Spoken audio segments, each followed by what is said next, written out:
Pai Celestial, nós agradecemos o Senhor no nome do Teu Filho amado Jesus, por mais uma vez o Senhor nos dar a oportunidade de estarmos aqui assentados aos Teus pés, Senhor, para receber de Ti a Tua Santa Palavra. Senhor, rogamos o Teu socorro pelo Teu Espírito, para que o Senhor venha nos revelar o Teu propósito, o Senhor venha nos edificar pela Tua Palavra, Senhor. Obrigado pelo dia que passamos, pelas Tuas mãos que nos guardaram e nos trouxeram até aqui. É obra da Tua graça, Senhor, e não podemos nos esquecer. Senhor, toma nas Tuas mãos a Tua igreja, irmãos que não estão aqui, onde quer que os irmãos estejam, envia a Tua palavra pelo Teu Espírito, Senhor, ao coração da Tua igreja, para que ela possa ser trabalhada e edificada por Ti, Senhor. Nossa esperança é que a Tua volta se aproxima, Senhor, e que nós precisamos estar preparados para ela. Por isso, julga-nos pela Tua palavra, nos expõe pela Tua palavra, nos leva, Senhor, a um verdadeiro caminho de arrependimento diante do Senhor, para que naquele grande dia nós nos achemos aprovados na Tua presença, Senhor, e possamos reinar com o Senhor. É o que nós te pedimos, Pai, em nome do Teu Filho amado Jesus. Amém, Senhor. Irmãos, vamos ler hoje Apocalipse capítulo 20, a partir do verso 1. Apocalipse 20, a partir do verso 1. Então vi descer do céu um anjo, tinha na mão a chave do abismo e uma grande corrente. Então aqui chamando a atenção para essa expressão, a chave do abismo, porque ela aparece lá em Apocalipse 9, verso 1 e 2. Em Apocalipse 9, versículo 1 e versículo 2, o cenário em que se aparece o abismo e a chave do abismo é uma estrela que é caída do céu, e a ela foi entregue a chave do abismo, e ela abre o abismo, e de lá saem aqueles gafanhotos, aqueles demônios, juntamente com Abaddon. Abaddon seria o príncipe desses demônios, e eles saem para atormentar aqueles que habitam sobre a terra e que não têm o selo do Senhor. Então aqueles que não estão selados pelo Senhor, ou seja, a sua igreja estará aqui no período da grande tribulação, serão atormentados por esses demônios. Então, por esses versos que eu estou citando de Apocalipse capítulo 9, verso 1 e 2, é que nós podemos compreender que o abismo, no caso, é um lugar de prisão, um lugar de aprisionamento, né? Outro momento também que nós vemos esse abismo aparecendo é de onde surge a besta, em Apocalipse também, capítulo 13. Lá a besta, ela emerge do abismo, não é? A besta é a figura do último grande império, que alguns irmãos dizem que será o Império Romano ressurgido sob o comando do Anticristo. Então essa besta que emerge do abismo, também você vê essa palavra abismo no contexto. Então, irmãos, o que está acontecendo aqui no capítulo 20, verso 1 que nós estamos lendo, né? Mais uma vez a chave do abismo aparece, mas dessa vez ela está na mão, de uma forma muito clara e evidente, na mão de um anjo que detém também uma corrente, né? Veja o verso 2. Ele segurou o dragão, a antiga serpente, que é o diabo Satanás, e o prendeu por 1000 anos. Verso 3, lançou-o no abismo, fechou-o e pôs selo sobre ele, para que não mais enganasse as nações até se completarem os 1000 anos.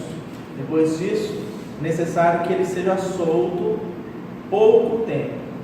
Então veja que esse anjo que tem essa chave, ele tem também essa corrente, para aprisionar o diabo, o dragão, e lançá-lo neste abismo, que é, como eu disse para os irmãos, um lugar de prisão. Satanás será aprisionado neste lugar. A figura da chave aqui, irmãos, fala sobre a autoridade, né?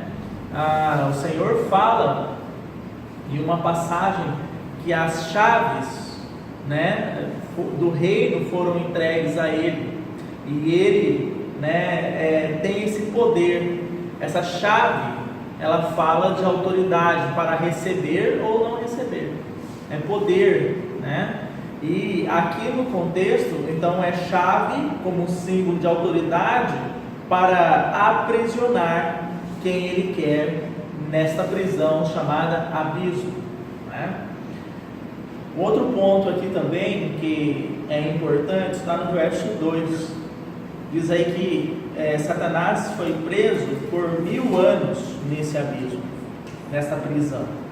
Esses 1000 anos, eles coincidem com o reino milenar de Cristo. Eu acho que a gente pode ler alguns textos aí que vão nos ajudar sobre isso. Abra aí a sua Bíblia em Apocalipse 11. Aí perto. Verso 3.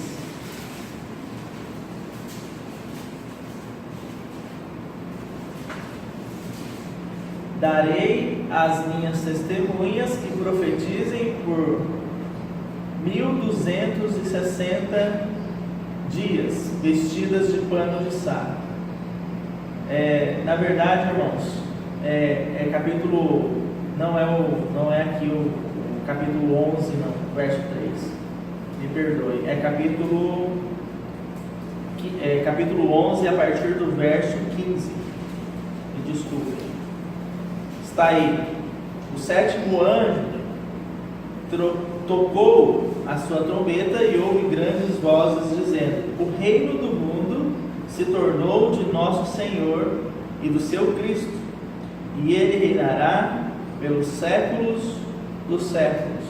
Então os irmãos percebem que este reino aqui do Senhor, que será pelos séculos dos séculos, ele começa com esse período de 1000 anos. Abra sua Bíblia também em Apocalipse, volte lá no Apocalipse capítulo 20, verso 4.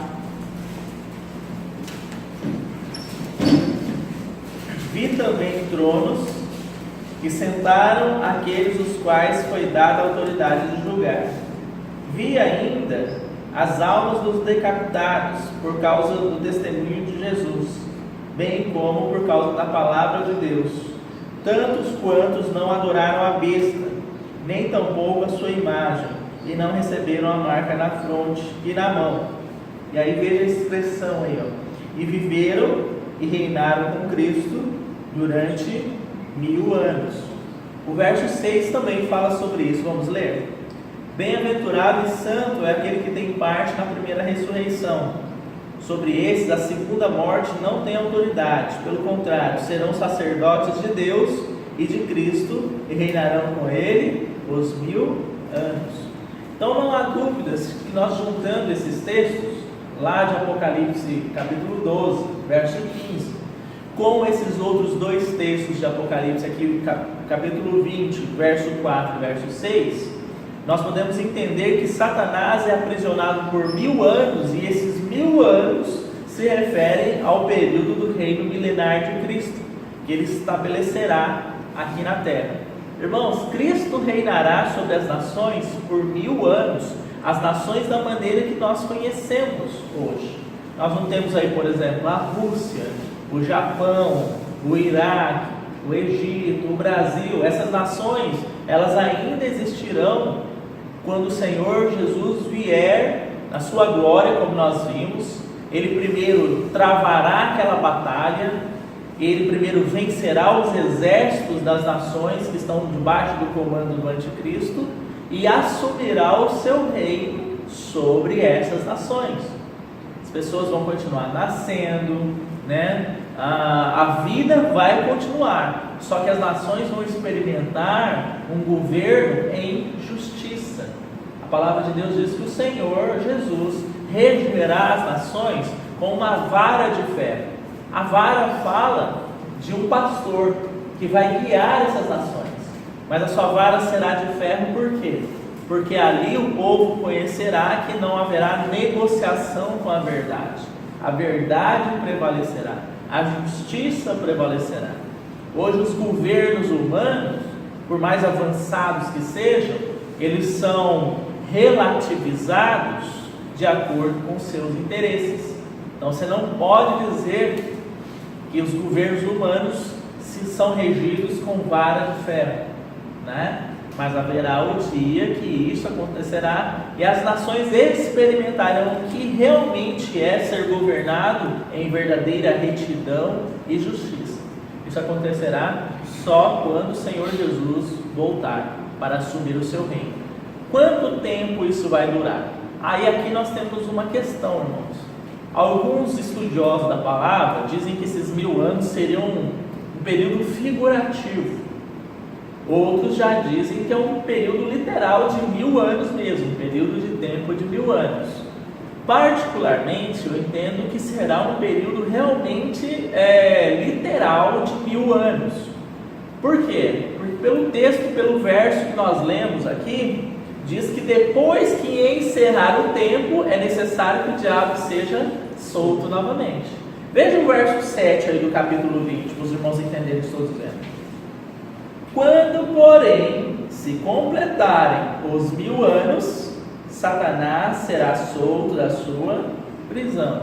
Então fala de uma completação de tempo, né? Então, com base nesses textos é que nós acreditamos que na verdade serão realmente, literalmente 1000 anos. A gente acha que 60 anos hoje é muito tempo, né? 70 anos é tempo demais. Quem viveu 70 anos já viveu demais. A expectativa de vida que nem é estabelecido pelo governo brasileiro, acho que está em 73, 75 anos. Quem passou disso já superou a expectativa que o governo tinha para você e para mim, né? Imagine 1000 anos de reino milenar.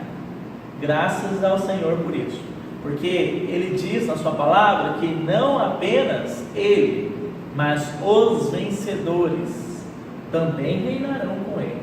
Por isso que o Senhor Jesus, Ele é denominado Rei dos Reis e Senhor dos Senhores, porque Ele é Rei sobre reis, né? Ele é Rei sobre os outros reis que também estarão aqui governando, que é a sua igreja.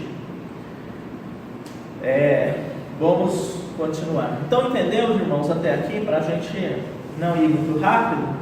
Vimos o que é a chave, o que é esse abismo e quem será lançado nesse abismo e ali aprisionado, né? Então, antes que comece o reino milenar de Cristo, esta providência de Deus será tomada. O diabo não será destruído, ele será apenas aprisionado por 1000 anos nesta prisão, e ali ele estará acorrentado. A liberdade do diabo será desfeita, digamos assim, por esse período de 1000 anos. Irmãos, o livro de Jó fala sobre isso. O diabo, ele está livre.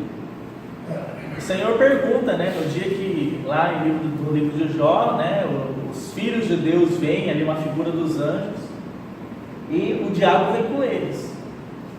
E aí o Senhor começa um diálogo com o diabo, que é retratado lá no livro de Jó, e pergunta: de onde você vem? O que ele diz? Eu venho de rodear a terra. Então o diabo, ele rodeia a terra. O diabo é o príncipe deste mundo, ou seja, o mundo hoje como nós conhecemos, ele está debaixo da influência do governo de Satanás. Então ele vai por onde ele vai, onde ele quer, e exerce a influência dele por todo o mundo. É interessante, irmãos, que ele diz isso lá para o próprio Senhor Jesus. Nos evangelhos, ele fala sobre isso, Mateus capítulo 4. Ele transporta o Senhor Jesus para um monte muito alto.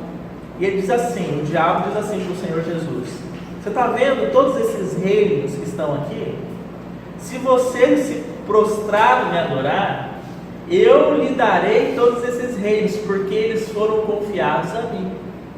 Então o diabo fala isso para Jesus: se você prostrar e me adorar, eu te darei os reinos do mundo, porque eles foram confiados a mim. Claro que no propósito original de Deus, não era para Satanás governar os reinos do mundo, né? Porque o Senhor Deus disse assim para Adão e Eva lá no jardim: vocês cresçam, multipliquem-se e exerçam a autoridade, dominem sobre a terra, encham a terra, frutifiquem e dominem sobre toda a criação. Porque o homem, Adão e Eva originalmente, eles seriam a expressão da autoridade e do governo de Deus. Só que eles falharam, eles caíram em desobediência. Então, quando Satanás chega para o Senhor Jesus e faz essa proposta, o Senhor Jesus rebate com a palavra, porque Ele é Deus, Cristo é Deus, Ele poderia destruir o diabo ali com um sopro da sua boca. Para que os irmãos tenham ideia nessa questão de poder, vejam que não foi nem o Senhor Jesus pessoalmente, mas um outro anjo criado, é que acorrenta e aprisiona o diabo. Então existem outros anjos na ordem celestial que são mais poderosos que Satanás, né? E o Senhor Jesus é mais poderoso, Ele é o Criador de todas as coisas. A palavra diz, né, que por Ele, por meio dEle e para Ele foram feitas todas as coisas. Então naquele momento da tentação, o Senhor Jesus poderia destruir o diabo com o sopro da sua boca, mas Ele preferiu ensinar a sua igreja. Então Ele disse assim: assim está escrito, Satanás, né? Adorarás somente ao teu Deus, e a Ele darás culto, né? Então Ele nos ensinou que os ardis do diabo e as propostas do diabo são combatidas com o quê? Com a palavra, nos firmando na palavra de Deus. Mas voltando aqui para o que nós estamos estudando, Jesus não sabia que Ele seria o rei sobre todas as nações? Sabia. Ele sabia que seria o rei sobre todas as nações, mas naquele momento Ele ainda não exercia o seu reinado sobre todas as nações, porque de fato, pela queda do homem, Satanás assumiu este principado. Ele se tornou então o príncipe deste mundo amaldiçoado, deste mundo mergulhado em trevas. É por isso que a gente vê, irmãos, tanto estrago que é realizado aí. O homem hoje, ele experimenta o auge da sua tecnologia, da ciência, né? Como a gente fica impressionado com o que o homem conseguiu desenvolver através do conhecimento. Mas ao mesmo tempo que ele evolui no conhecimento científico, a gente vê como a sociedade, moralmente falando, ela tem se degradado cada dia mais. Eu estava pensando, né? Porque no só o Brasil representa 13% dos assassinatos que ocorrem no mundo inteiro. Irmãos, isso é muita coisa. 13% dos assassinatos que ocorrem no mundo inteiro ocorrem no Brasil. Tanta violência, tanta corrupção, tanta miséria. Mas nós sabemos por quê, irmãos. Um povo que não quer Deus, um povo que tem nas suas tradições o quê? A carne, a festa da carne, o carnaval, né? E tudo mais que isso acompanha. Então o Brasil é um país extremamente degradado do ponto de vista moral, né? Do ponto de vista do pecado, da afronta à palavra, à santidade de Deus. O Brasil é extremamente degradado e colhe os frutos disso já hoje, né? O povo está aí, não sabe o que fazer. O povo morrer na fila de hospital, não tem saúde, não tem educação, não tem os governos corruptos que se formam, a violência que predomina, a sensação de injustiça que paira, porque o Brasil, enquanto nação, está colhendo os frutos por desobedecer a palavra de Deus, né? Mas isso é porque ele está debaixo de um principado, como todas as outras nações, né? Que é Satanás, o príncipe desse mundo, o príncipe da potestade do ar. E aqui o que está acontecendo? Então agora voltando para o nosso estudo especificamente, Satanás sendo aprisionado, ele perde essa liberdade, ele perde o seu principado, o seu reinado, porque o verdadeiro rei está chegando para assumir o seu reino e governar sobre as nações. Veja aí no verso 3 uma expressão interessante: lançou no abismo, fechou-o e pôs selos sobre ele, para que não mais enganasse as nações até se completarem os 1000 anos. Então, além de estar aprisionado nesse abismo, é também colocado um selo sobre ele. Selo é uma questão de autoridade, não é? Esse selo inibe o diabo de fazer o quê? Enganar as nações. Irmãos, o diabo, ele é o defraudador do mundo. Qual que é o engano que ele exerce sobre as nações? Pois nós lemos todo o Apocalipse, já estamos chegando ao final. Qual é a maior mentira que o diabo contou para os homens? Como Deus sereis, né? Olha a mentira. Vocês podem governar a si mesmos. Esse mundo aqui, vocês podem seguir a vida de vocês como se não existisse um Criador. Vocês são Deus de vocês mesmos. Essa é a maior mentira contada por ele. Então, o que está dizendo a palavra aqui? Ele foi aprisionado e selado para que não tornasse a enganar as nações. Esse mentiroso, pai da mentira, né? Como o próprio Senhor Jesus se referiu a ele. Referiu-se a Satanás como o pai da mentira. Ele nunca se firmou na verdade, né? Vamos continuar aí.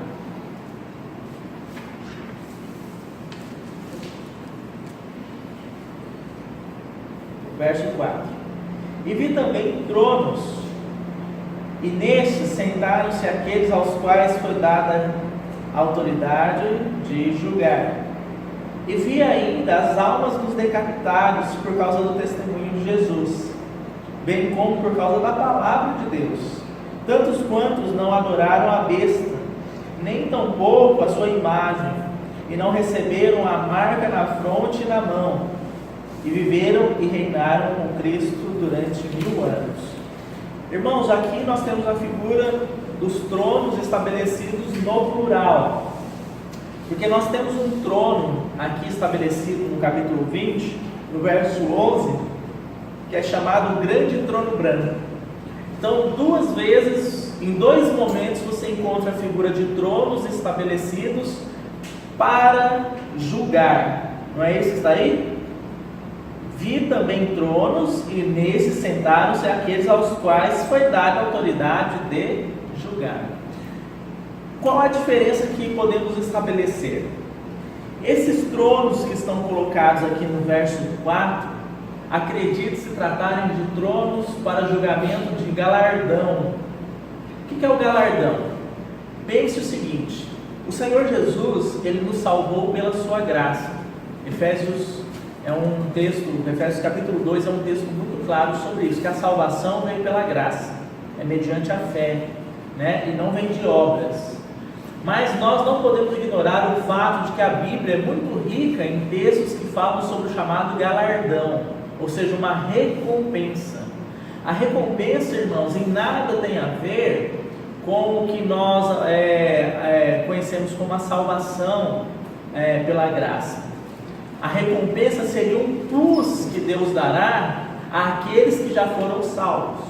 Em outras palavras, receberá galardão, recompensa, aquele que já é filho, mas que foi um filho fiel, um filho obediente, um filho que amadureceu, que negou a si mesmo, amadureceu e atingiu a plenitude de Cristo. Então, ele, além de ter a salvação, que é pela graça, ele terá também galardão. Por que eu disse que a palavra é muito rica nessa questão de falar dos galardões? Porque, por exemplo, lá nos evangelhos, você tem a parábola dos talentos que fala sobre galardão, né? O servo recebeu 5 e multiplicou, e recebeu mais em razão disso. Você tem a parábola das minas, que também, né, receberam minas, multiplicaram e receberam mais em razão disso. Você tem a passagem das 10 virgens, aquelas virgens prudentes, estavam com suas vasilhas cheias de azeite, quando o noivo retornou, elas foram recebidas por ele, ao passo que as virgens nécias não foram recebidas por ele. Então os irmãos entendem que várias passagens da Bíblia falam de que aqueles filhos que foram fiéis, eles vão ser recompensados pela sua fidelidade. Mas lembre-se, não é ser recompensado com salvação, porque aí estaríamos falando que a salvação viria de obras, e isso não é verdade. Isso não tem nenhum texto bíblico que nos dê base para concluirmos que a salvação é pelas obras. Mas sermos fiéis e andarmos em boas obras que o Senhor preparou de antemão para nós, implica sim em sermos recompensados pelo nosso Senhor na sua vinda, né? Vamos passear aí pela Bíblia e ver alguns textos sobre isso. Acho que podemos ir lá em Lucas 19, Evangelho de Lucas, capítulo 19. É porque no talento sempre fala, servo bom e fiel, entra no meu gozo. Mas não faz tesouros no céu. A partir do verso 12, 19 e 12.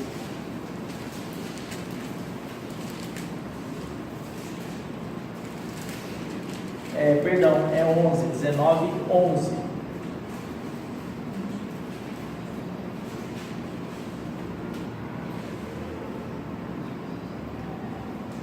Ouvindo eles estas coisas, Jesus propôs uma parábola. Visto estar perto de Jerusalém, ele parecer que o reino de Deus havia de manifestar-se imediatamente. Então disse, certo homem nobre partiu para uma terra distante com o fim de tomar posse de um reino e voltar. Chamou 10. O primeiro ponto aí, vocês estão vendo que esse homem é uma figura do Senhor Jesus. E fala de que ele vai tomar posse do reino. Nós estamos vendo lá justamente isso acontecendo em Apocalipse 19 e 20. Pode continuar, Paulo. Chamou 10 servos seus, confiou-lhes 10 minas e disse-lhes: negociais até que eu volte. Mas os seus concidadãos o odiaram e enviaram após ele uma embaixada dizendo: não queremos que este reine sobre nós. Então aqui está falando do quê? Das nações. Nós estudamos isso no capítulo 19, né? Dizendo, não queremos que ele reine sobre nós. É por isso que nós vamos ter aquela guerra lá no Armagedon, né? Quando ele voltou, depois de haver tomado posse do reino, mandou chamar os servos a quem dera o dinheiro, a fim de saber que negócio cada um teria conseguido. Então veja que isso aqui são momentos antes da posse. Então os exércitos foram destruídos. Estou colocando aqui dentro do contexto de Apocalipse para os irmãos entenderem, né? Os exércitos foram destruídos, Satanás foi aprisionado. Então o Senhor vai começar a exercer o seu reinado. Mas então antes que isso aconteça, ele chama os servos. Vai lá, Paulo. Compareceu o primeiro e disse: Senhor, a tua mina rendeu 10. Respondeu-lhe o Senhor: muito bem, servo bom, porque fosse fiel no pouco, terás autoridade sobre 10 cidades. Está vendo aí? Então, aqui o rei está estabelecendo reis sobre as nações. Então, você, servo bom e fiel, terás autoridade sobre 10 cidades. Né? Veio o segundo dizendo: Senhor, a tua mina rendeu 5. A este disse: terás autoridade sobre 5 cidades. Veio então outro e disse: eis aqui, Senhor, a tua mina que eu guardei embrulhada no lenço. Pois tive medo de ti, que és homem rigoroso, tiras o que não pusestes e ceifas o que não semeaste. Respondeu: servo mau, por tua própria boca te condenarei. Sabias que eu sou homem rigoroso, que tiro o que não pus e ceifo o que não semeei? Por que não puseste o meu dinheiro no banco? E então na minha vinda o receberia com juros? E disse: ao que assisti? Tirei a mina e dai ao que tenhas 10. Eles responderam: Senhor, ele já tem 10. Pois eu vos declaro: a todo o que tem, terá dar-se-lhe-á, mas o que não tem, porque tem de ser atirado. Quanto, porém, a esses meus inimigos, que não quiseram que eu reinasse sobre eles, trazei-os aqui e executai-os na minha presença. Então veja que no verso, nessa sessão que nós lemos aqui, está havendo um julgamento. Você vê e nós vamos prestar contas perante Deus com aquilo que nos foi confiado. E aí, de acordo com o que nós desenvolvemos, segundo a graça de Deus, não pela nossa própria capacidade, é que nós seremos aprovados ou não para o reino milenar de Cristo. Entende, irmãos?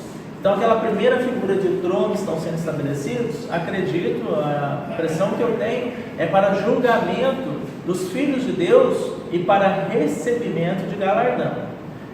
Vamos a alguns textos, irmãos, verem. 1 Coríntios, vamos mais aí. 1 Coríntios, capítulo 3. Alguns textos relacionados a esse julgamento, tá?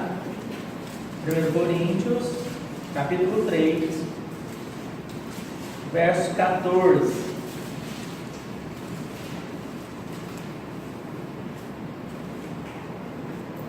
Permanecer a obra de alguém sobre o fundamento de vigor, esse receberá galardão. Então está vendo aí? A obra vai ser provada naquele tribunal que está sendo estabelecido. Se permanecer a obra, esse vai receber galardão. Só tem um jeito da obra ser aprovada. É obra que foi feita com os seguintes materiais: ouro, prata e pedras preciosas. Ouro, natureza e glória de Deus. Prata, redenção operada por Cristo. Pedras preciosas, o trabalho transformador do Espírito de Deus. Se você pegar um diamante, uma pedra preciosa, para que ele seja formado, ele é baseado em quê? Tempo, calor e pressão. Essa é a maneira de se formar uma pedra preciosa. Ela fica lá embaixo na terra, sob muita pressão, muito calor, né? E muito tempo. Aí você vai ter um diamante formado. É assim que o Espírito de Deus forma o caráter de Cristo em nós, por meio das tribulações, das pressões do dia a dia, né? Calor fala disso, de tribulação, e tempo. Então, ouro, prata e pedras preciosas, que é o trabalhar do Senhor, né? Transformador do Espírito. Somente com base nesses materiais que as obras vão resistir, que serão aprovadas. Se nós fizermos obras com base na nossa capacidade humana, nas nossas boas vontades, essa obra não permanecerá, não resistirá. Tá? Irmãos, pense na Nova Jerusalém. Só o que é espiritual vai estar nela, só o que é da natureza de Deus. Não pode entrar nem uma fagulha de carne. Carne que eu digo aqui é o quê? Algo do nosso natural. Pode entrar um cisco do nosso natural lá. Nova Jerusalém é formada pura e simplesmente pela natureza de Deus, baseada na obra de Cristo, na pessoa de Cristo e no trabalhar transformador do Espírito de Deus. Então não tem como as nossas obras serem aprovadas se não forem desta maneira. Tá? Então, se a obra de alguém for aprovada, esse receberá galardão. Essa aprovação se dará nesse julgamento. Mais o texto. 2 João, capítulo 1, verso 8.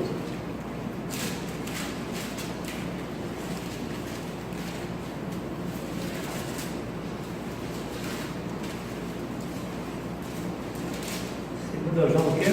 1:8.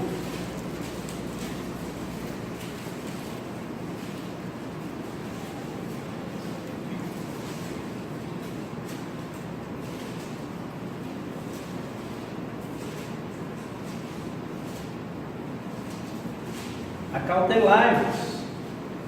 2 João, capítulo 1, verso 8. Acautelai-vos para não perderdes aquilo que temos realizado com esforço, mas para receberdes completo galardão. Então, um aviso aqui do Espírito por meio de João: tomem cuidado. Porque vocês não perdem a salvação. A salvação é dom de Deus, e os dons de Deus são irrevogáveis. Uma vez que você foi regenerado, que você nasceu de novo, você não vai ser um desregenerado, ou um desnascido de novo. Você vai ser nascido de novo para sempre. Mas uma coisa você pode perder. Você pode perder o completo galardão, a recompensa para os filhos maduros. Foi isso que aconteceu, irmãos, com Esaú. Esaú era primogênito. E ele era tão filho quanto Jacó. Os dois eram filhos, Esaú e Jacó, filhos de Isaac. Ninguém podia negar isso, né? Então a questão da filiação estava resolvida ali. Só que Esaú, como sendo primogênito, ele tinha algo a mais que Jacó não tinha, que era o quê? O direito de primogenitura, que é uma porção dobrada, né? E aí o que acontece? Um dia ele chega com fome em casa, estava numa caçada, ele chega com fome em casa e Jacó está fazendo ali uma comida bem gostosa, devia estar bem cheirosa também. Esaú pede para ele dar um pouco daquela comida. Sabe o que Jacó faz? Faz o seguinte: não, eu te dou essa comida, mas se você me der o seu direito de primogenitura, se você trocar comigo. Sabe o que Esaú pensou? O raciocínio dele foi muito lógico humanamente, e é o que nós costumamos pensar. Esaú pensou assim: o que adianta o direito de primogenitura se agora eu preciso resolver o meu problema? Adianta eu ter o direito de primogenitura para quando lá na frente o meu pai me conceder, se eu tenho uma necessidade agora, que é o meu estômago? Então o que ele fez? Trocou. Então hoje, o que os filhos de Deus, muitos filhos de Deus estão fazendo, sendo filhos de Deus, eles ficam pensando assim: o que adianta agora? O que adianta lá na frente, quando Jesus voltar, eu ter esse galardão? As minhas necessidades são agora. Eu preciso satisfazer a minha carne, é agora, não é lá na frente. Então acabam renunciando esse direito de primogenitura. Irmãos, como é que nós renunciamos o direito de primogenitura? Esse dá para renunciar. Nós renunciamos cada vez que nós deixamos de seguir o Senhor para seguir a nossa carne. Entende?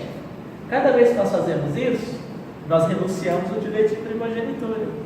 Porque nós estamos buscando fazer o que Esaú quis fazer. O que é? Satisfazer a carne. O que ele queria com aquela comida era satisfazer a sua carne. Vocês não concordam comigo? Então, hoje, muitos cristãos estão indo em busca da satisfação da carne e renunciando o seu direito de primogenitura.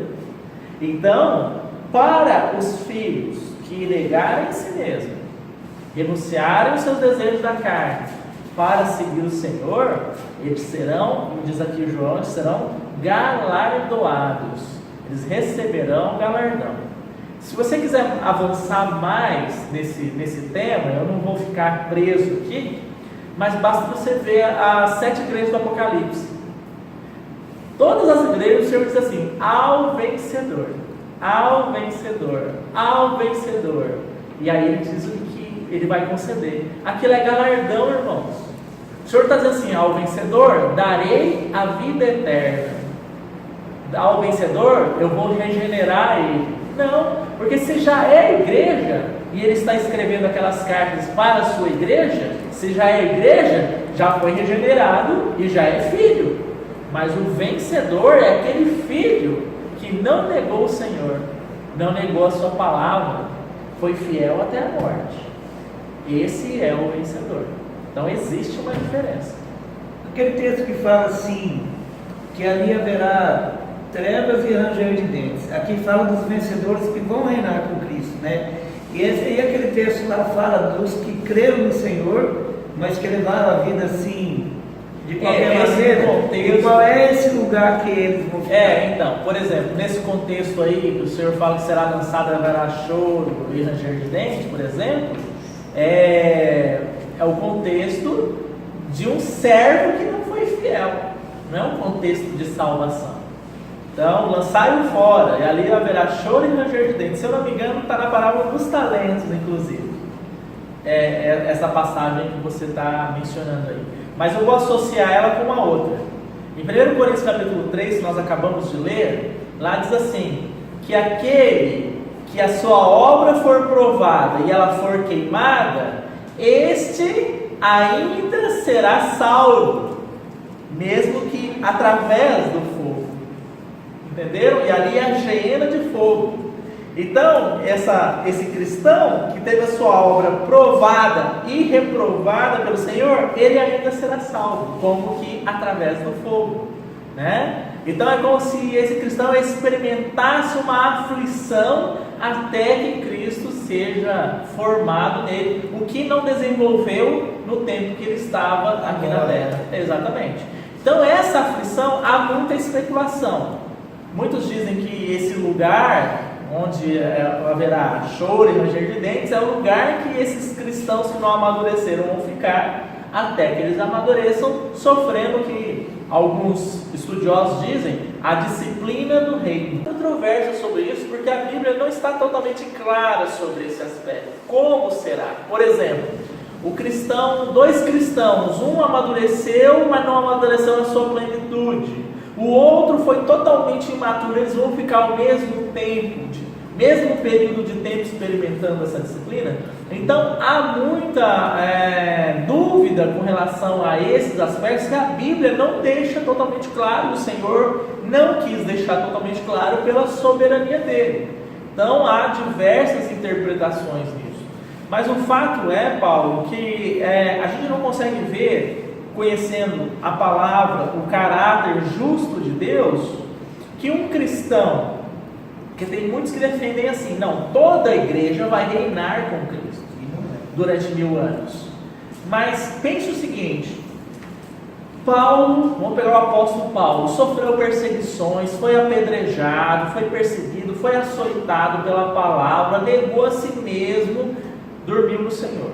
O Robson creu no Senhor também, foi regenerado, mas levou uma vida relaxada, não foi fiel àquilo que o Senhor deu a ele. Já pensou, os dois vão ocupar a posição do reino de Deus, do reino milenar de Cristo?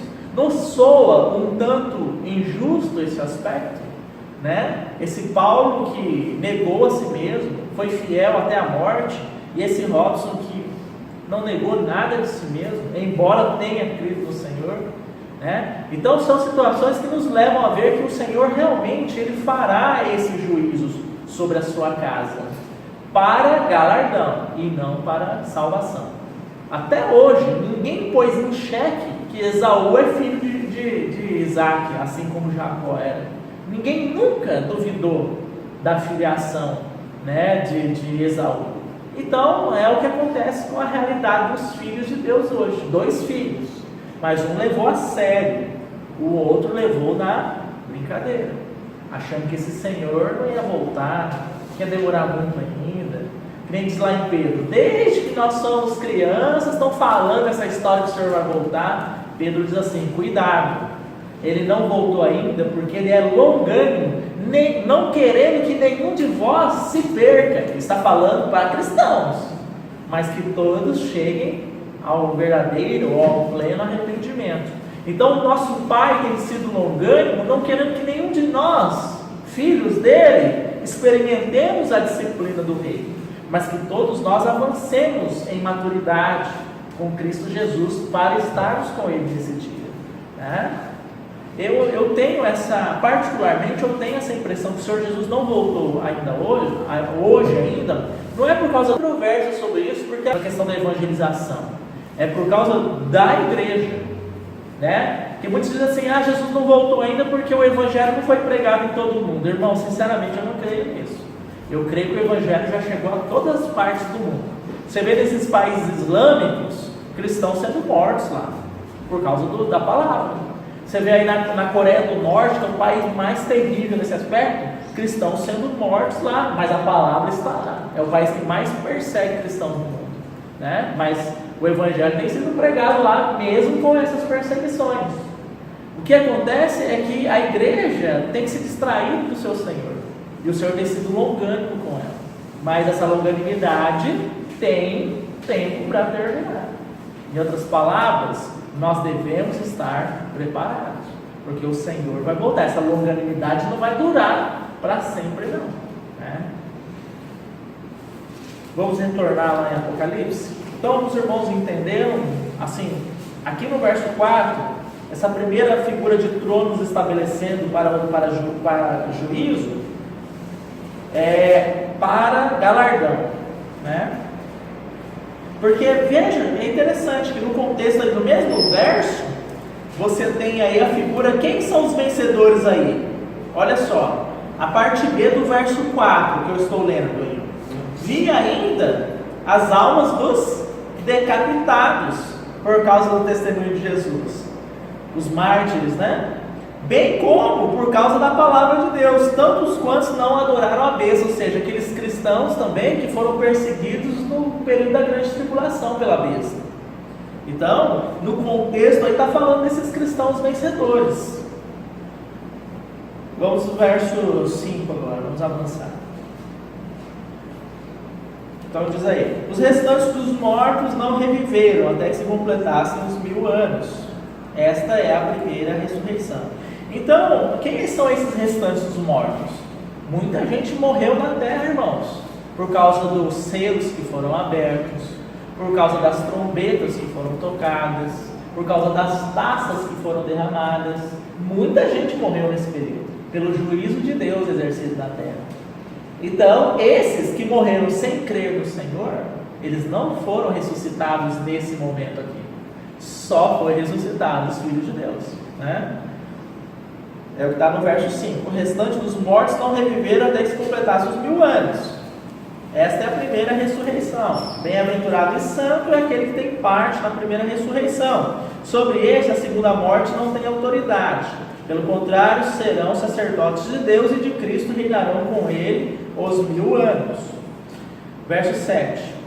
Quando, porém, se completarem os 1000 anos, Satanás será solto da sua prisão e sairá a seduzir as nações que há nos 4 cantos da terra, Gog e Magog. Gog e Magog é aquela região lá da Rússia, né? O extremo norte do hemisfério, a fim de reuni-las para a peleja.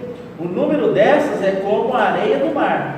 Marcharam então pela superfície da terra e sitiaram o acampamento dos santos e a cidade querida. Desceu, porém, fogo do céu e os consumiu. Então aqui está falando da última grande rebelião que haverá no mundo. Depois da batalha do Armagedon, haverá uma nova guerra, né? Então, depois de 1000 anos em que o Senhor estará reinando sobre as nações da terra, né, com a sua igreja, Satanás é solto da sua prisão, o selo é retirado. E o que ele faz? Ele faz o que ele sempre fez. Saiu para seduzir, para enganar. E ele consegue novamente, tendo as nações da terra experimentado o reino de Cristo, ele consegue novamente convencer essas nações a se ajuntar para mais uma peleja, para mais uma batalha. E eles novamente sitiam, aqui é o que é dito, o acampamento dos santos, né? A cidade querida. Essa cidade querida, irmãos, não pode ser entendida como a Jerusalém celestial. Por quê? Porque a Jerusalém celestial, ela desce ataviada como noiva no capítulo 21. Então aqui a cidade querida é a Jerusalém terrena. Tá? Oi? A de agora. Nós estamos vendo, nos noticiários aquela confusão, declara Jerusalém capital de Israel, não declara toda aquela situação, é aquela Jerusalém lá, que é a cidade querida, né, que será novamente cercada. Tem um texto de Zacarias, eu gostaria de ler com os irmãos, capítulo 14, porque os irmãos vejam que no tempo do reino de Cristo aqui na terra, essa cidade vai continuar existindo, a Jerusalém. Abra aí a sua Bíblia rapidamente, Zacarias capítulo 14.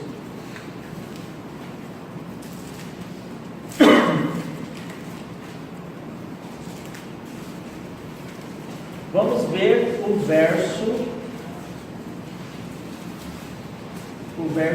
11. Habitaram nela, não haverá mais anátema, porque Jerusalém habitará segura. Está vendo aí o verso 11? Habitarão nela, né? E não haverá maldição, e Jerusalém habitará segura. Se você pegar o capítulo 14, você vai ver que ele fala da vinda de Cristo naquela batalha do Armagedon. Nós já lemos o capítulo 14 de Zacarias, quando nós estudamos o capítulo 19 de Apocalipse. Quer ver? Pega só um exemplozinho rápido aí. Verso 1 e 2 do capítulo 14. Leia para nós. Eles que vêm no dia do Senhor, entre os teus despojos, se repartirão no meio de ti. Porque eu ajuntarei todas as nações para a peleja contra Jerusalém, e a cidade será tomada, e as casas serão saqueadas, e as mulheres forçadas. Metade da cidade sairá para o cativeiro, mas o restante do povo não será expulso da cidade. Verso 3. Então sairá o Senhor e pelejará contra essas nações, como pelejou no dia da batalha. Tá vendo? Então essa aqui é a batalha do Armagedon, que nós já estudamos. E aí depois que ela passa, porque aí aqui o texto vai seguindo, dizendo que o Senhor vai travar essa batalha, que o Senhor e os seus exércitos vão vencer essa batalha. Veja o verso 9 aí. O Senhor será rei sobre toda a terra. Está falando do quê? Do reino milenar, né? Naquele dia, um só será o Senhor e um só será o seu nome. Não haverá outro rei na terra, apenas o Senhor Jesus e a sua igreja estarão exercendo esse reinado. E aí o verso 11 diz o quê? Nesse período do reino milenar, habitarão nela e já não haverá maldição, e Jerusalém habitará segura.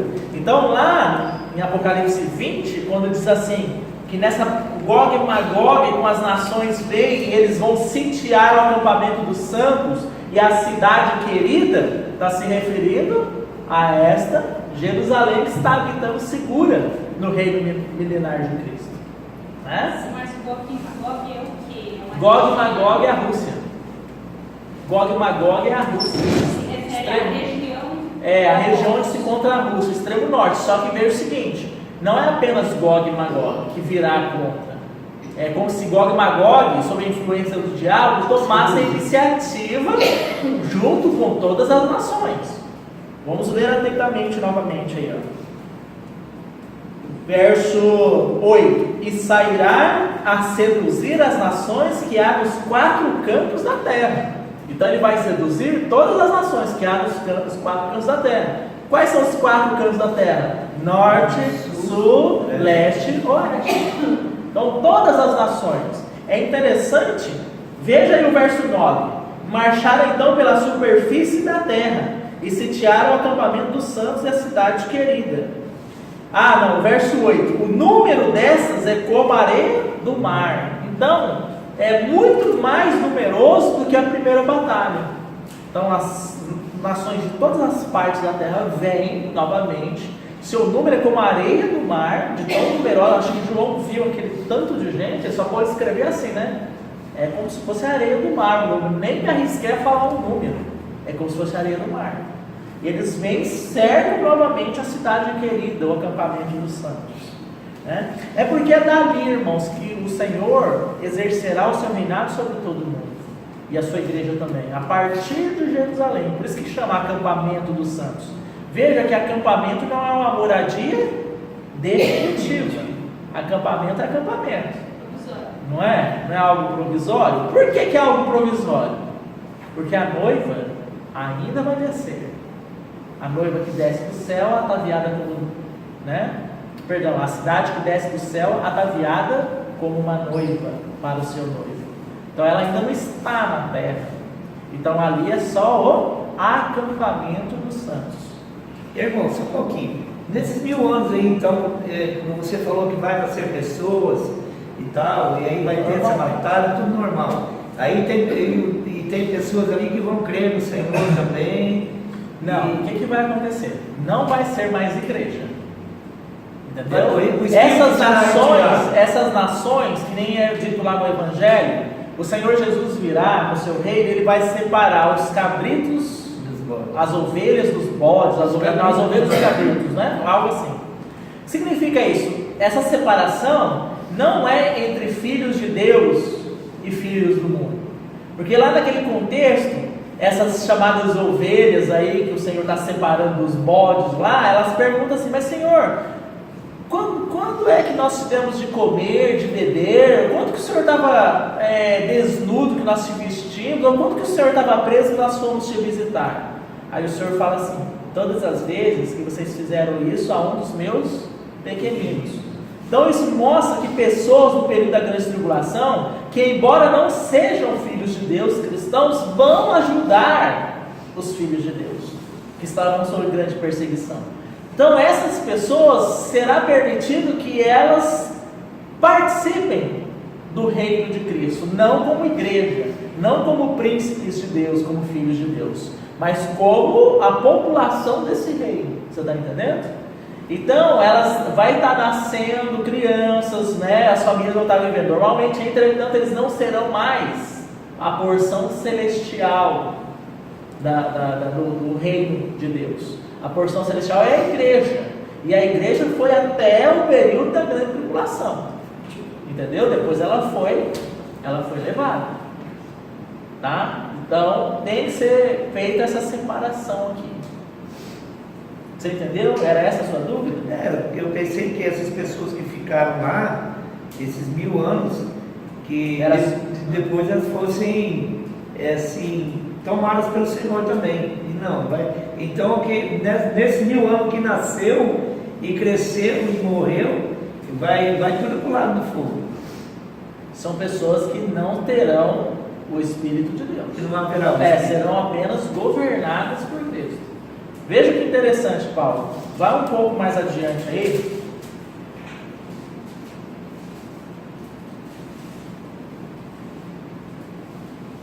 Capítulo 22 de Apocalipse.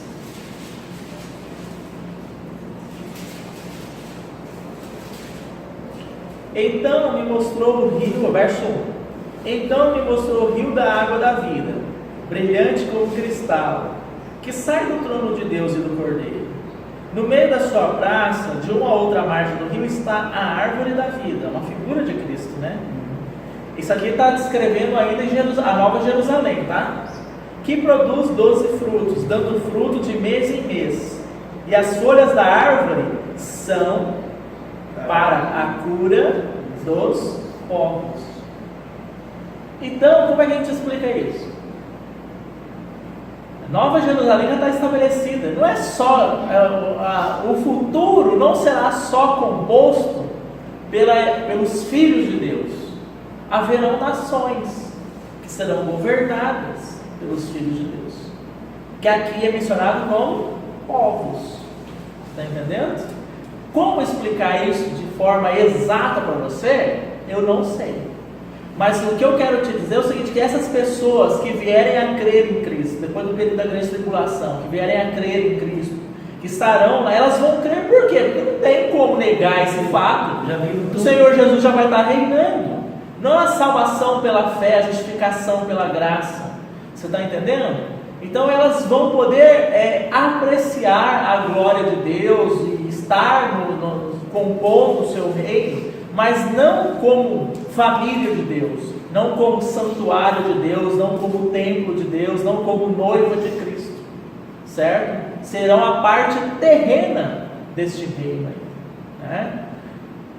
Os judeus, por exemplo, alguns irmãos que estudam a palavra dizem que os judeus serão a porção, aqueles que não creram, mas também vão presenciar tudo isso, serão a porção terrena sacerdotal. Haverão sacerdotes celestiais, que é a igreja, mas haverá um sacerdócio terreno dos judeus que estarão em Jerusalém. Eles não foram salvos lá no dia da batalha?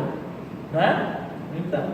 Então eu quero que vocês entendam o seguinte, irmãos, que para ser filho de Deus, tem que ser aqueles que foram regenerados, que creram e foram habitados pelo Espírito. Vai chegar um tempo que essa oportunidade vai ser fechada, porque o Senhor já vai assumir o seu reino aqui na terra, né? Então, essas pessoas serão apenas o quê? Componentes desse reino, mas não a parte que compõe aí a igreja. Vamos voltar lá no capítulo 20. Depois da explicação, irmão. Nós estamos em qual verso? Vamos terminar aqui o verso 10. Sim, o verso 9.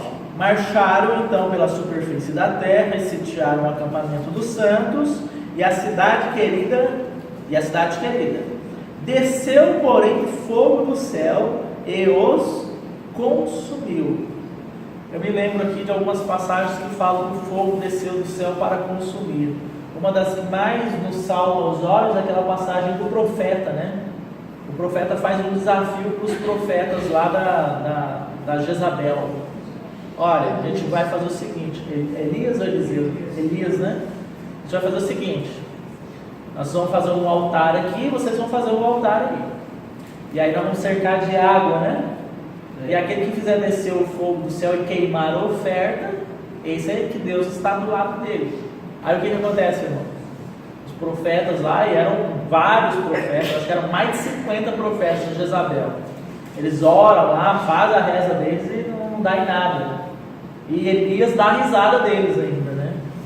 Aí eles oram ao Senhor, chove fogo, queima a oferta que está no altar, queima o altar, queima tudo, inclusive queima os profetas. Então você percebe que essa figura do fogo descendo do céu para queimar, para julgar, é uma demonstração de Deus, de que Ele está do lado de quem ou está contra quem. Então quando esse fogo desce do céu e queima esse exército que sentia Jerusalém, não queima Jerusalém, não queima o acampamento dos santos. Por quê? Porque Deus fez a sua última declaração aqui, né? De que aquele povo é um povo que pertence a Ele e que Ele é fiel àquele povo.